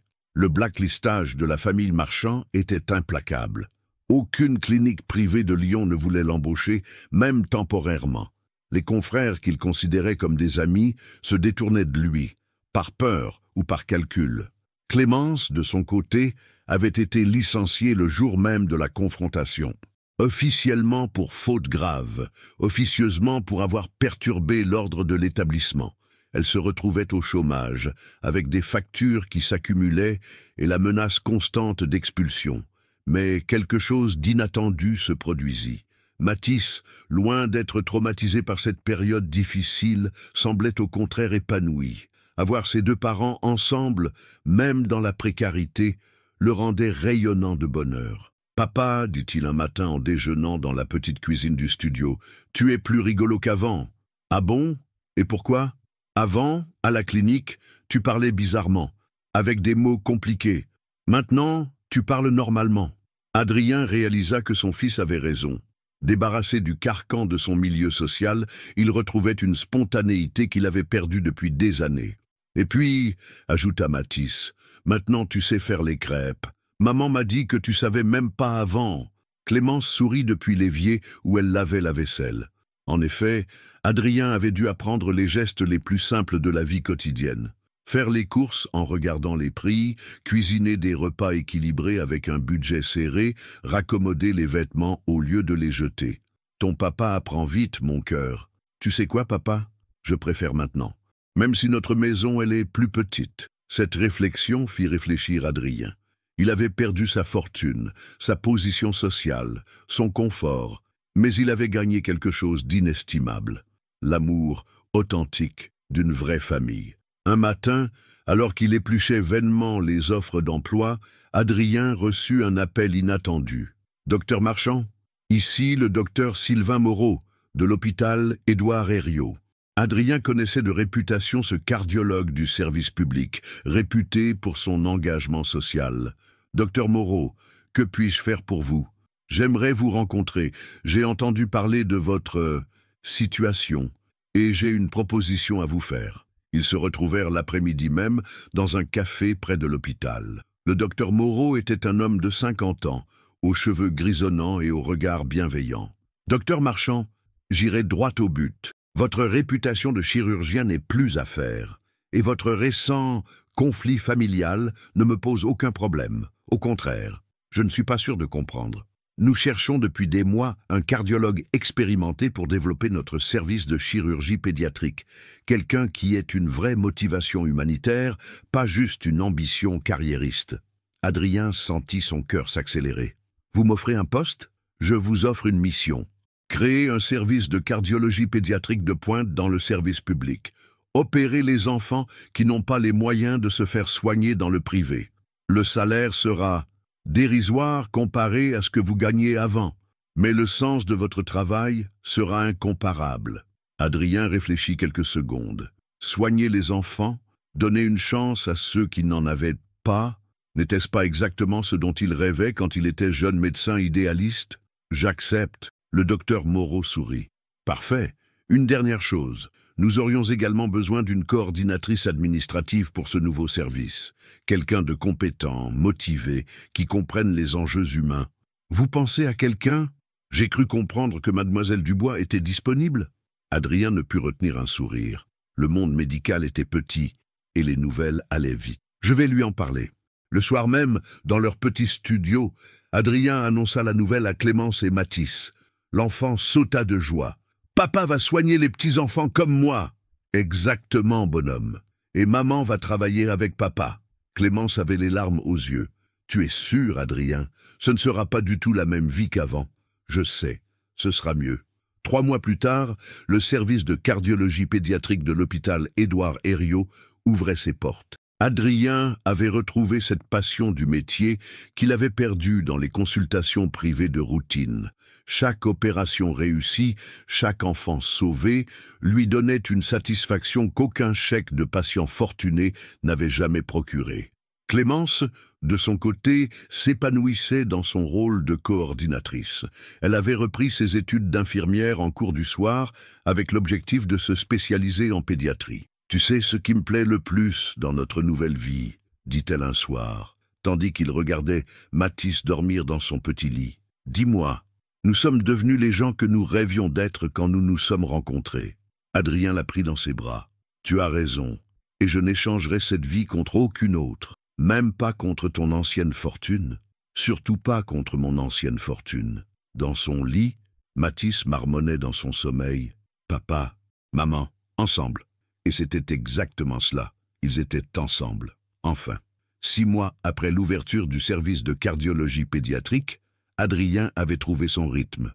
Ses journées étaient longues mais passionnantes, partagées entre consultations, interventions chirurgicales et formation des jeunes internes. Le docteur Moreau était devenu plus qu'un collègue, un véritable mentor qui l'aidait à redécouvrir le sens profond de son métier. Ce mercredi après-midi de novembre, Adrien terminait une intervention délicate sur un enfant de 8 ans quand son bip retentit. Urgence vitale. Un enfant de 5 ans en arrêt cardiaque venait d'arriver aux urgences. Il courut vers le service, enfilant sa blouse en chemin. Dans la salle de réanimation, l'équipe s'activait autour d'un petit corps inerte. Adrien s'approcha et son sang se glaça. Mathis. Son fils, son petit garçon, était là, livide, les lèvres bleues, relié à une multitude de machines qui bipent et frénétiquement. « Que s'est-il passé » demanda-t-il d'une voix qu'il ne reconnut pas. L'interne de garde, le docteur Lemaire, lui fit son rapport avec cette froideur professionnelle qui contrastait cruellement avec la panique d'Adrien. Enfant de 5 ans, crise d'asthme sévère ayant dégénéré en œdème pulmonaire, arrêt cardiaque de 4 minutes. Nous avons réussi à le faire repartir, mais, ce petit mot contenait toutes les terreurs du monde. Où est sa mère? Dans la salle d'attente, en état de choc. Adrien regarda son fils, si petit dans ce grand lit d'hôpital, et sentit son monde s'écrouler. Toute sa science, toute son expérience ne servait à rien face à cette terreur primitive. Son enfant était en danger de mort. Papa, la petite voix, faible mais audible, le fit sursauter. Mathis avait ouvert les yeux et le regardait avec difficulté. « Je suis là, bonhomme, papa est là. J'ai eu peur, je pouvais plus respirer. C'est fini maintenant, tu es en sécurité. » Mais Adrien mentait. Les moniteurs indiquaient que l'état de Mathis restait critique. Son cœur, affaibli par l'arrêt cardiaque, battait de façon irrégulière.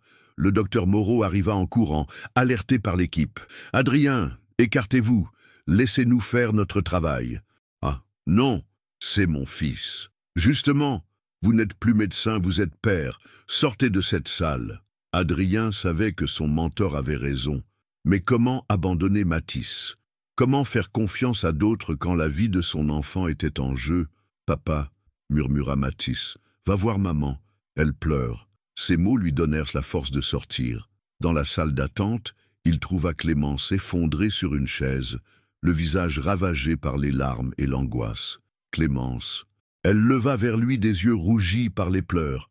Il était à l'école, ils m'ont appelé, il ne pouvait plus respirer. L'ambulance.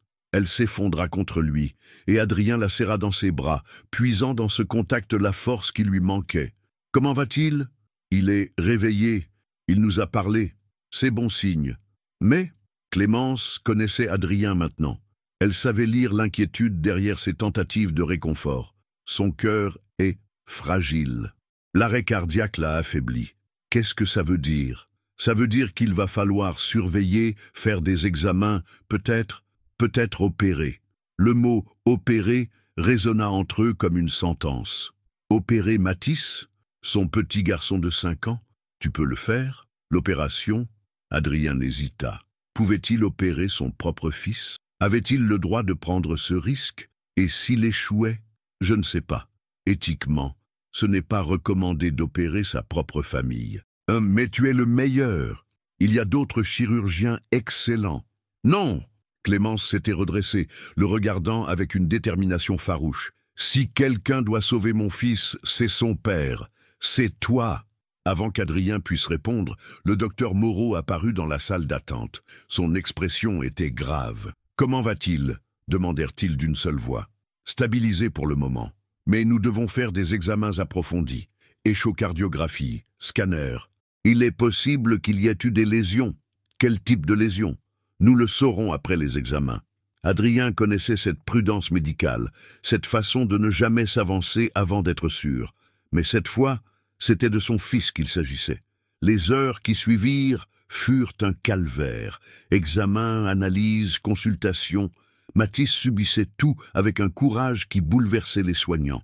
Entre 2 examens, il demandait toujours « Papa, tu vas me réparer le cœur ?» Et Adrien ne savait que répondre. Le diagnostic tomba le soir même. Le docteur Moreau réunit Adrien et Clémence dans son bureau. « Les nouvelles ne sont pas bonnes.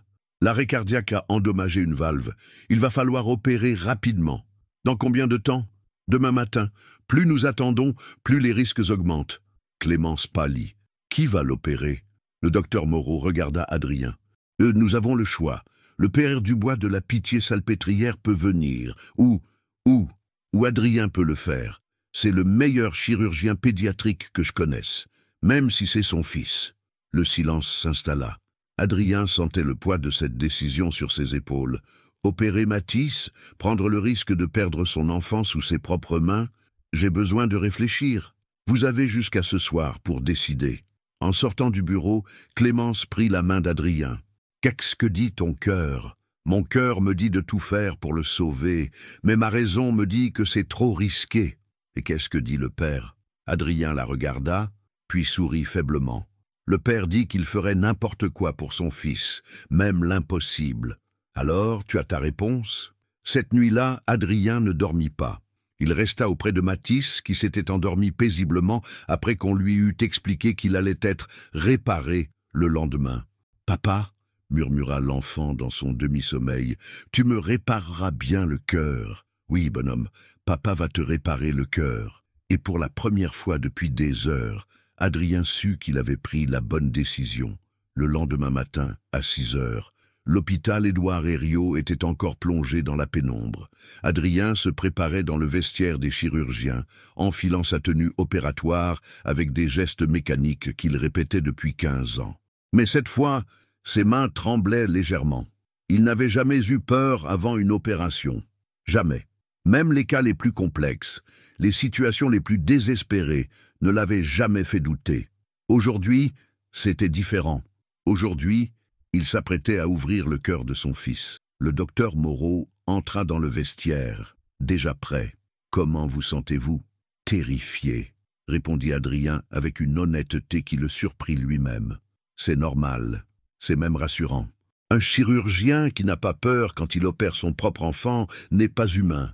Et si j'échoue, vous n'échouerez pas, parce que vous êtes le meilleur et parce que vous l'aimez. » Dans la chambre de Mathis, Clémence était assise au bord du lit, tenant la main de son fils, qui venait de se réveiller. L'enfant semblait curieusement serein, comme si l'idée d'être opéré par son papa le rassurait plutôt que de l'angoisser. « Maman, pourquoi tu pleures ?»« Je ne pleure pas, mon cœur. J'ai juste les yeux qui piquent. C'est parce que tu as peur pour moi. » Clémence ne put que hocher la tête. « Mais maman, papa, il est le meilleur docteur du monde. Il va me réparer et après on pourra refaire du vélo ensemble. » Cette confiance absolue était à la fois réconfortante et terrifiante. Mathis ne doutait pas une seconde que son père réussirait. Adrien entra dans la chambre, vêtu de sa blouse verte. En le voyant, Mathis sourit. « Papa, tu es prêt à réparer mon cœur ?»« Oui, bonhomme. Mais avant, je veux te dire quelque chose d'important. » Adrien s'assit sur le lit et prit les petites mains de son fils dans les siennes. « Tu sais que papa t'aime plus que tout au monde. »« Oui, et moi aussi. Alors, quoi qu'il arrive, souviens-toi de ça. Papa t'aime, maman t'aime, et nous serons toujours avec toi. Même si je dors longtemps ?» La question innocente serra le cœur d'Adrien. Comment un enfant de 5 ans pouvait-il comprendre instinctivement les enjeux de ce qui l'attendait? « Même si tu dors longtemps, nous serons là quand tu te réveilleras. » Promis, promis. L'anesthésiste arriva pour emmener Mathis au bloc opératoire. Clémence embrassa une dernière fois son fils, réprimant ses larmes pour ne pas l'inquiéter. « À tout à l'heure, mon cœur. »« À tout à l'heure, maman. Et papa, fais-moi un beau cœur tout neuf. » Quand ils furent seuls, Clémence s'effondra contre Adrien. « Je ne peux pas, Adrien. Je ne peux pas rester ici à attendre. Et si... Non, ne dis pas ça. Tout va bien se passer. Comment peux-tu en être sûr? Parce que j'ai un secret. » Il la regarda dans les yeux avec ce sourire qu'elle lui connaissait depuis leur première rencontre. « Lequel? Je suis amoureux de sa mère. Ça me donne des super pouvoirs. » Malgré ses larmes, Clémence ne put s'empêcher de sourire. « Idiot, peut-être. Mais ton idiot va sauver notre fils. » En salle d'opération, l'équipe était au complet. Le docteur Moreau assisterait Adrien, secondé par 2 internes et 3 infirmières spécialisées. Mathis dormait paisiblement sur la table d'opération, son petit torse nu marqué au feutre pour délimiter la zone d'incision. « Tout le monde est prêt ?» demanda Adrien. Les acquiescements fusèrent. Adrien prit une profonde inspiration et regarda une dernière fois le visage endormi de son fils. Bistouri. L'opération commença. D'emblée, Adrien retrouva cette concentration absolue qui caractérisait les grands chirurgiens. Ses gestes étaient sûrs, précis, comme guidés par une détermination qui dépassait la simple technique médicale. Écarteur, aspiration, clamp. Chaque ordre était exécuté avec une synchronisation parfaite. L'équipe, habituée à travailler avec Adrien, connaissait son rythme, ses habitudes. Mais quand il fallut ouvrir le péricarde et exposer le cœur de Mathis, Adrien marqua un temps d'arrêt. Ce petit cœur qui battait faiblement, c'était celui de son enfant. Celui qui avait commencé à battre dans le ventre de Clémence il y a 6 ans. « Docteur » interrogea le docteur Moreau. « Ça va, continue. » L'intervention était délicate. La valve endommagée devait être réparée avec une précision millimétrique. Un geste mal ajusté. Et c'était la catastrophe. Pendant 2 heures, Adrien travailla avec une intensité qu'il n'avait jamais connue. Chaque suture, chaque point était placé avec un amour paternel, autant qu'avec une expertise chirurgicale. Tension, stable, docteur. Fréquence cardiaque, 85, régulière. Parfait, on referme. Quand le dernier point de suture fut posé, Adrien recula et observa son œuvre. Le thorax de Mathis se soulevait régulièrement, son cœur battait normalement. « Intervention réussie, docteur », dit le docteur Moreau avec un sourire. « Vous avez fait du beau travail. » Adrien ne répondit pas. Il regardait son fils, encore endormi, et sentait ses jambes flageoler. La tension accumulée pendant ces heures le rattrapait d'un coup. « Adrien, ça va ? Ça va. J'ai besoin de voir Clémence. Allez-y, nous nous occupons du réveil. » Adrien sortit du bloc opératoire et se dirigea vers la salle d'attente d'un pas mal assuré. Clémence se leva dès qu'elle le vit apparaître, cherchant à lire dans ses yeux l'issue de l'opération. « Alors, c'est fini. Tout s'est bien passé. » Elle se jeta dans ses bras, sanglotant de soulagement. « Il va guérir. Il va guérir.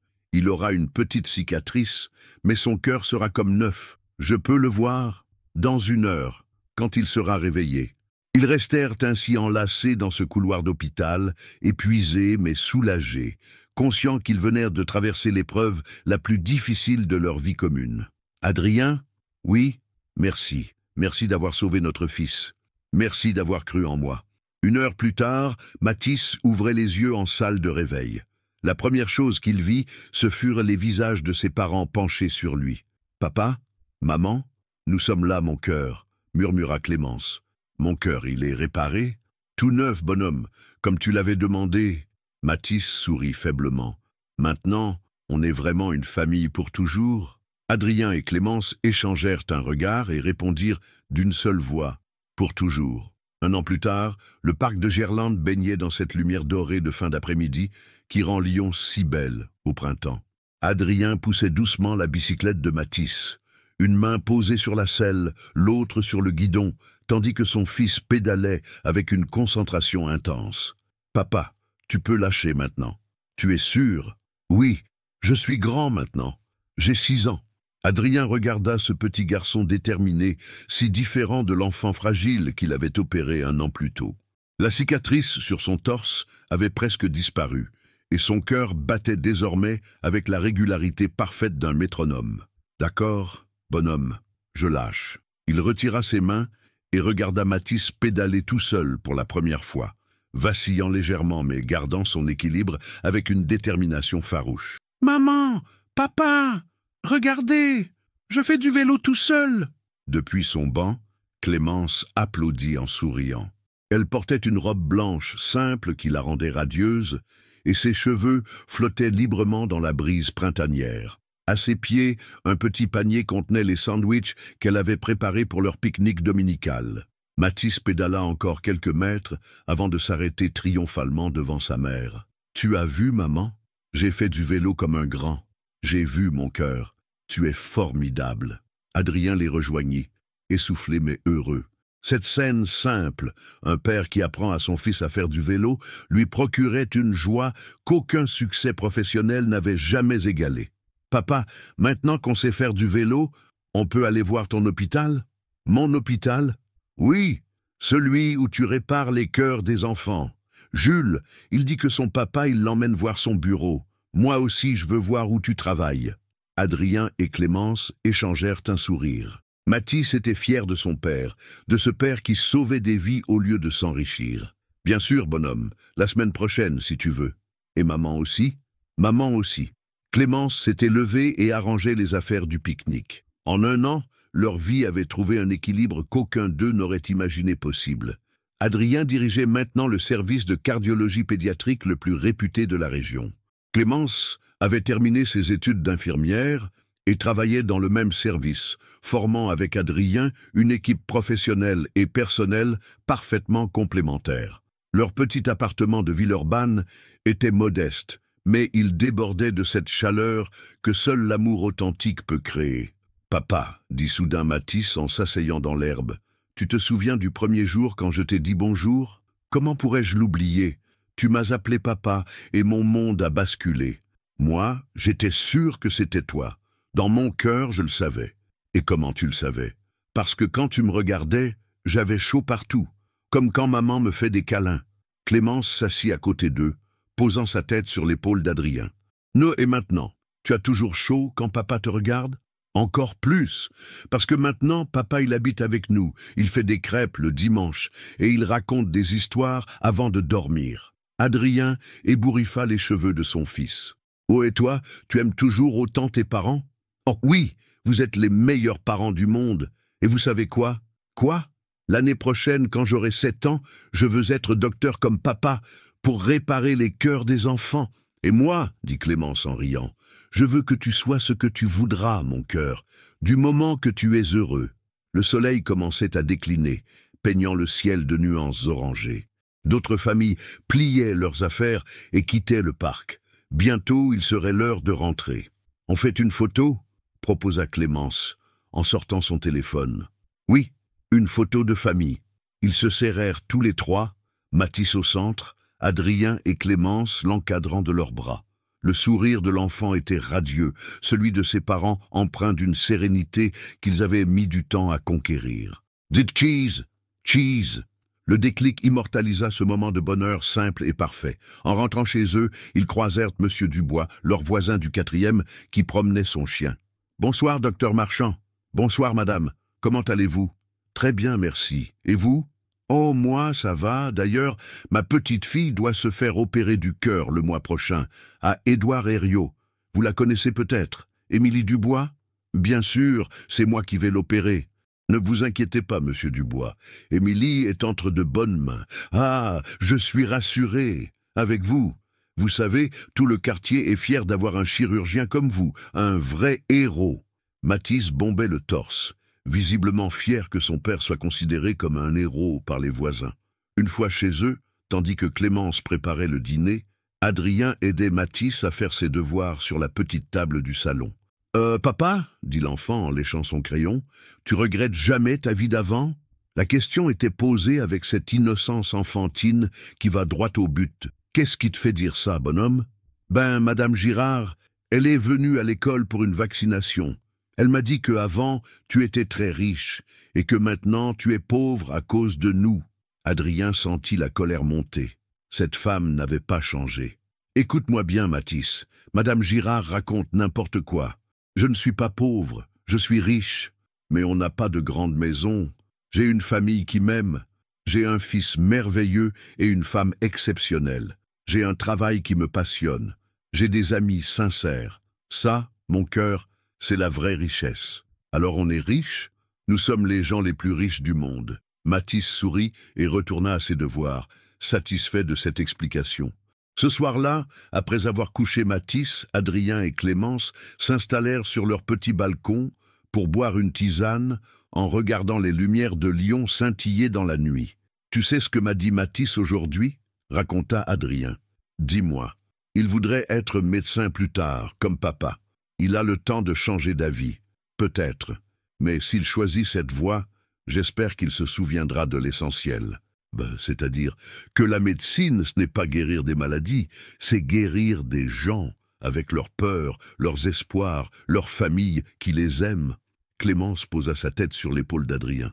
Il s'en souviendra, parce qu'il aura eu le meilleur exemple possible. « Et toi, tu es heureuse, plus que je ne l'ai jamais été. » Nous avons construit quelque chose de beau, Adrien.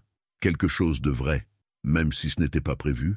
Surtout parce que ce n'était pas prévu. Les plus belles histoires commencent toujours par un hasard. Ils restèrent silencieux un moment, savourant cette paix qu'ils avaient su créer ensemble.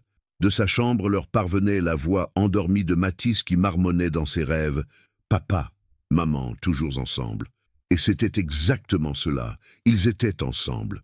Enfin, pour toujours. L'histoire qui avait commencé par 3 mots prononcés par un enfant, « Bonjour, papa », s'achevait sur une promesse silencieuse mais solide comme le roc. Quoi qu'il arrive, ils ne se quitteraient plus jamais. Parce que l'amour véritable, celui qui résiste aux tempêtes et grandit dans l'adversité, ne connaît qu'une seule loi, celle du cœur. Et leur cœur, à tous les 3, battait désormais à l'unisson.